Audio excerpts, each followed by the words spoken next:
అసలు మొహమే ఎప్పుడు చూడలేదంటున్నాడు. అసలు నిజంగా ఎప్పుడు చూడలేదంటావా శోభన్ రాజు?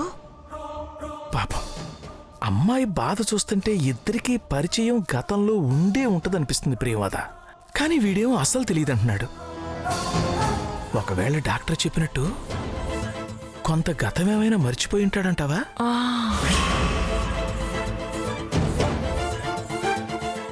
పాప చూసావా కింద పడ్డ పుల్లాగా ఎలా చూస్తుందో? అవును శోభన్ రాజు. వాడు ఒకవేళ మర్చిపోయినా పాప వదిలేలా లేదు. గత జన్మ జ్ఞాపకాలు కూడా గుర్తుకు తెప్పించేలా ఉంది.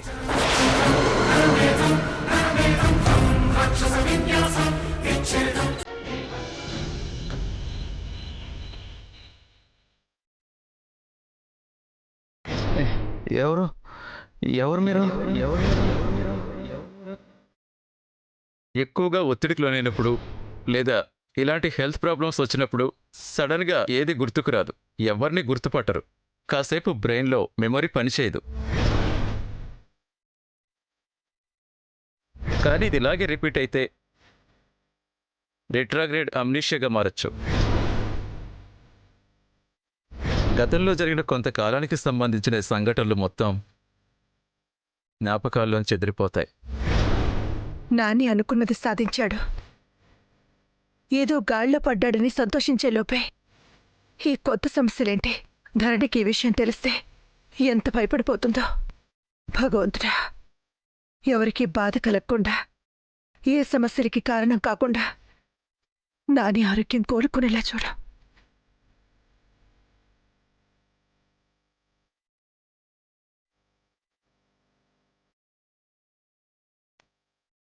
అత్తయ్య, పాలు. నాని ఏం చేస్తున్నాడమ్మా? బయటికెళ్ళారు అత్తయ్య, ఇంకా రాలేదు. వాడు ఆరోగ్యం బాగోలేదు. డాక్టర్ గారు 4 రోజులు రెస్ట్ తీసుకోమని చెప్పారు కదా, ఎందుకు పంపించావమ్మా? నాకు తెలియదు అత్తయ్య. వంట వాళ్ళని రిక్రూట్ చేసుకోవడానికి చెప్పకుండానే వెళ్ళిపోయారు.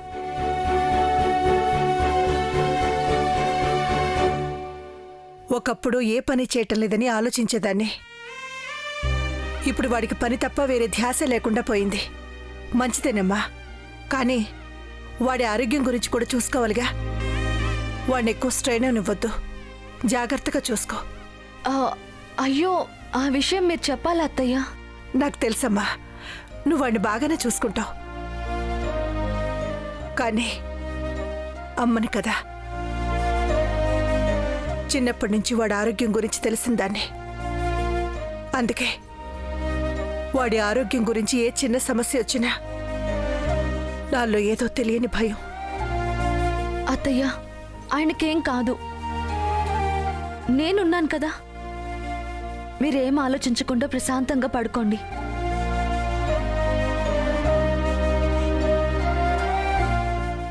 ధరణి,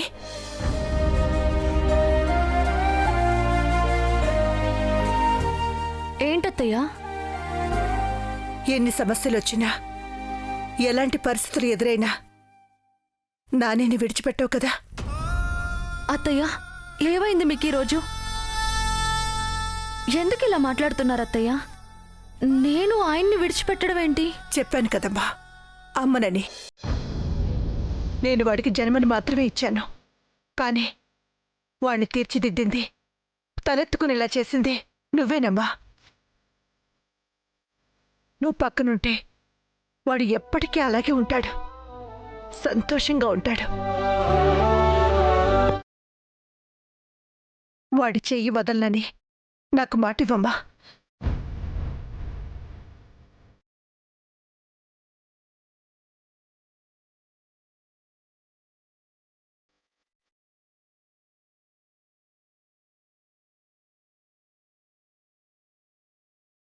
అత్తయ్య, కూర్చోండి.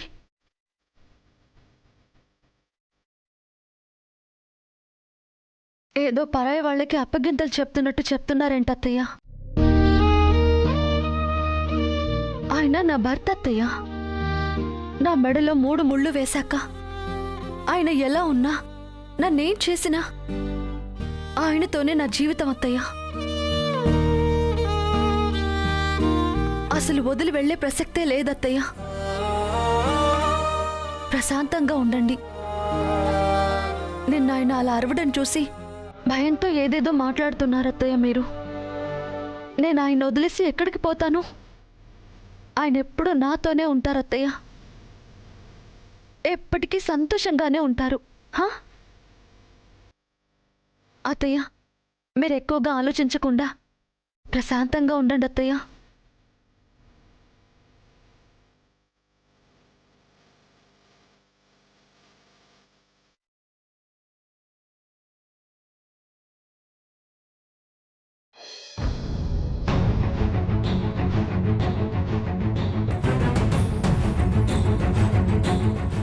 వస్తున్నాడు. నాని నాని నాని, ఎవరా అమ్మాయి?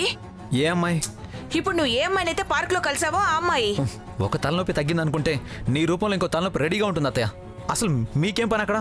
మీరెందుకు వచ్చారు? ఆహాహా, ఆవేశపడకనని ముందు అడిగిన దానికి సమాధానం చెప్పు. ఆ అమ్మాయి ఎవరు ముందే నీకు తెలుసా? అయ్యో మావయ్య, నాకు తెలియదని చెప్తున్నాను కదా. విన్నాంరా, నువ్వు చెప్పింది విన్నావు, ఆ అమ్మాయి చెప్పింది విన్నావు. నువ్వెవరో తెలియకపోతే నీకోసం ఎందుకు వస్తుంది? నిన్ను ప్రేమించానని ఎందుకు చెప్తుంది?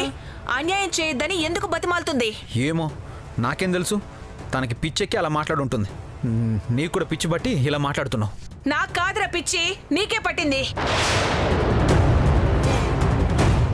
ఆ పిచ్చితోనే ఎవరేం చెప్పినా వినట్లేదు. అత్త!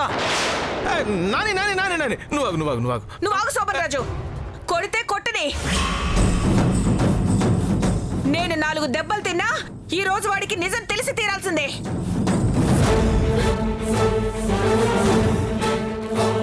ఆ రోజు కూడా ఇంతే.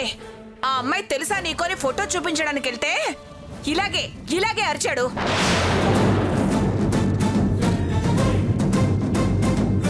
అప్పుడే నా మాట విని ఫోటో చూసుంటే ఈ రోజు ఇక్కడ దాకా వచ్చి పార్కుకు వచ్చి గొడవ చేసుండేదే కాదు.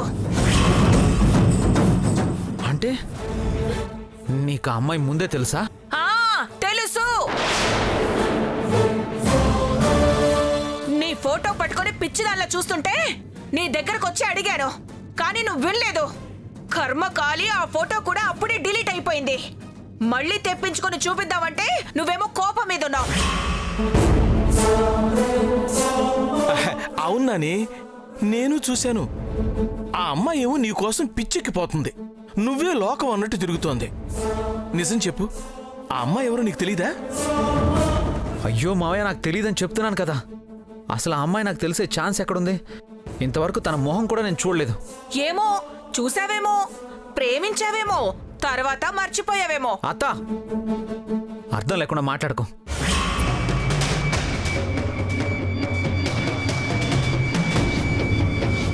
నేను తన్ని ప్రేమించడం ఏంటి? నేను ప్రేమించింది టైలర్నే. నా జీవితంలో ఉన్న ఒకే ఒక అమ్మాయి టైలర్ మాత్రమే. అయినా ఒక్కసారి చూస్తేనే మనుషుల్ని మర్చిపోలేం. ప్రేమించిన వాళ్ళు మర్చిపోతారు ఎవరైనా? ఎవరైనా మర్చిపోరేమో, నువ్వు మాత్రం మర్చిపోతావు.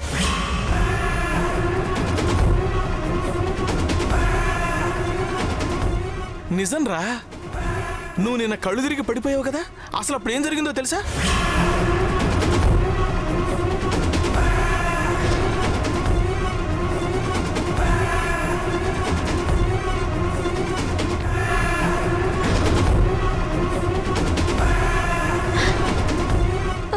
సారు, ఎవరు మీరు?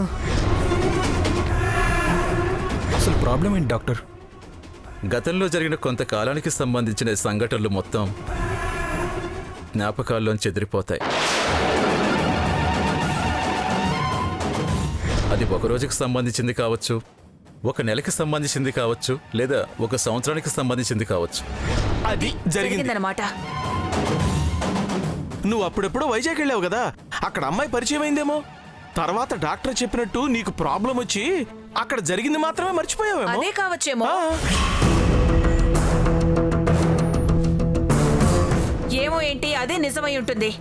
లేకపోతే అంత పెద్దింటి ఆడపిల్ల ఇలా ప్రేమిస్తున్నానని రోడ్డున పడాల్సిన అవసరం ఏంటి? వీడి చేత చీకొట్టించుకోవాల్సిన కర్మ ఏంటి? కాబట్టి ఆ అమ్మాయి తరపు నుంచి కూడా కొంచెం ఆలోచించు.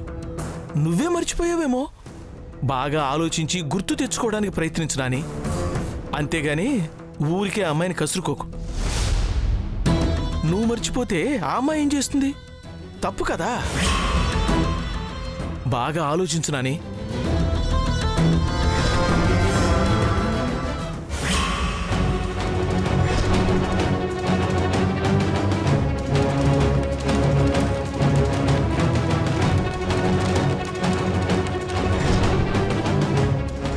మన ప్రేమ మొదలైంది కూడా గొడవతోనే కదా.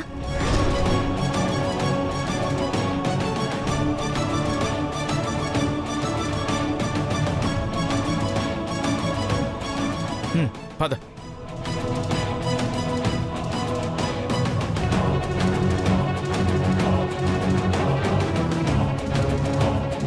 ఏంటి సారు వచ్చి ఇక్కడ నించున్నారు?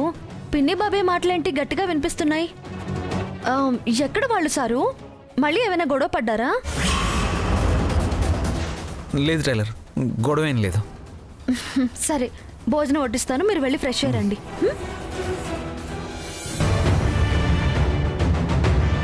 అంటే అన్నయ్య కూడా ఈ అమ్మాయి తెలుసా?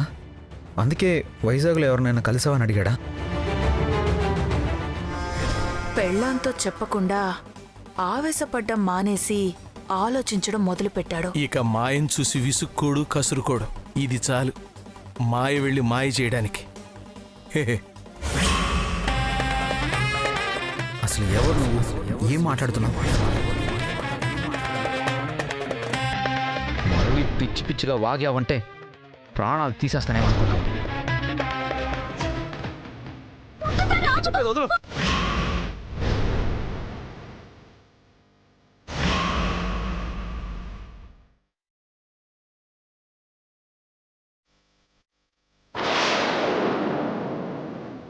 ఏమైందమ్మా? ఎందుకు అలా ఉన్నావు?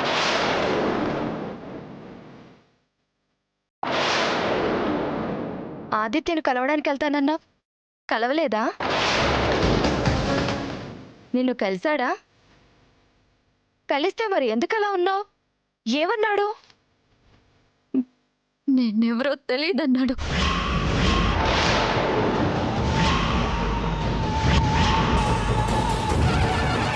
ఎప్పుడు కలవలేదు, అసలు చూడనే లేదని నెట్టేశాడు.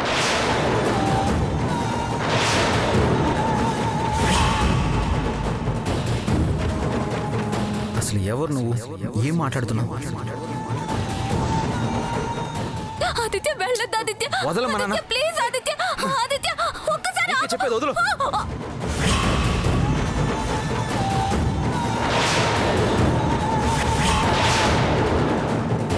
ఆదిత్య నిన్ను ప్రాణం కన్నా ఎక్కువగా ప్రేమించాడన్నావు కదమ్మా, మరి అలా ఎలా నెట్టేశాడు? మోసం మోసం చేశాడు. ఇన్నాళ్ళు పిచ్చిదాన్లా వాడి కోసం ఎదురు చూస్తే చివరికి నేనెవరో తెలియదన్నాడు. ప్రేమించానని చెప్పి మోసం చేశాడు. ఒకవేళ నువ్వు ప్రేమించింది ఇతను అతను ఒకరు కాదేమో? అచ్చం అతనిలాగే ఉన్నాడేమో? కాదు,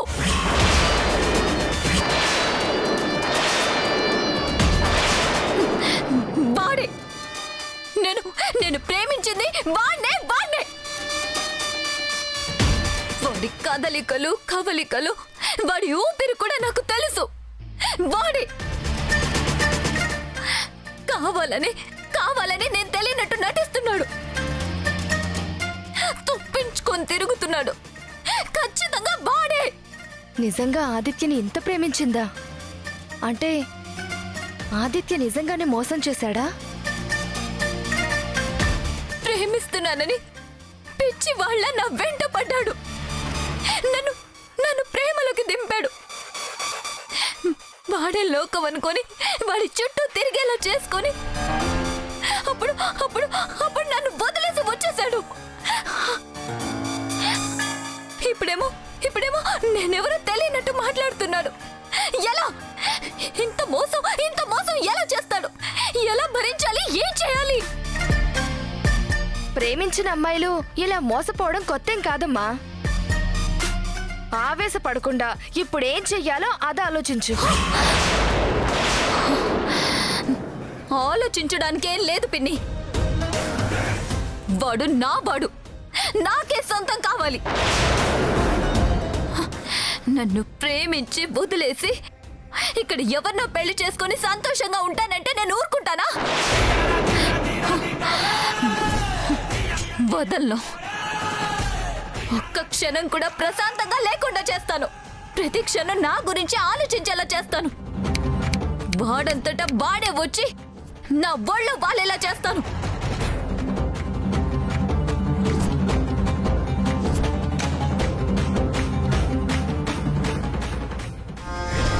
ఆ ధరణి మొగుడిని సొంతం చేసుకుంటుందా? ఇది అసలు జరిగే పనేనా? ఇదేమో పట్టిన పట్టు వదలదు. ఆ ధరణి ఏమో ఎవరిని లెక్క చేయదు. ఇదెక్కడికి దారి తీస్తుందో ఏమో.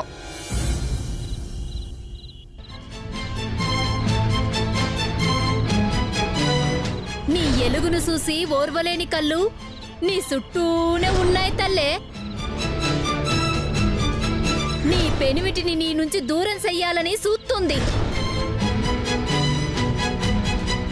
దాన్ని లాక్కోడానికి చూస్తున్నారంతే.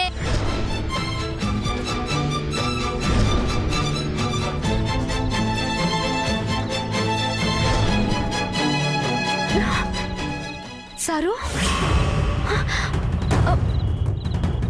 Sir sir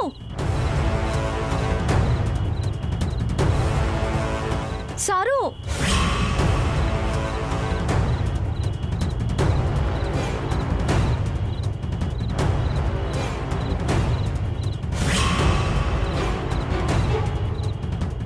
sir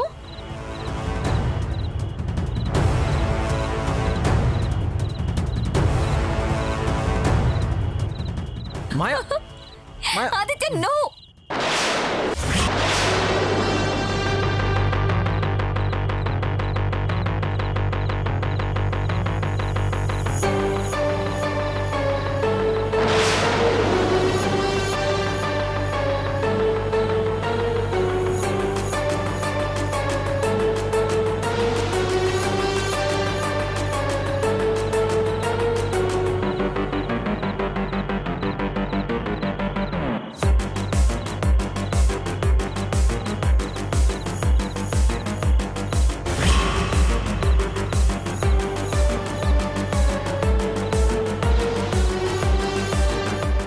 sir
sir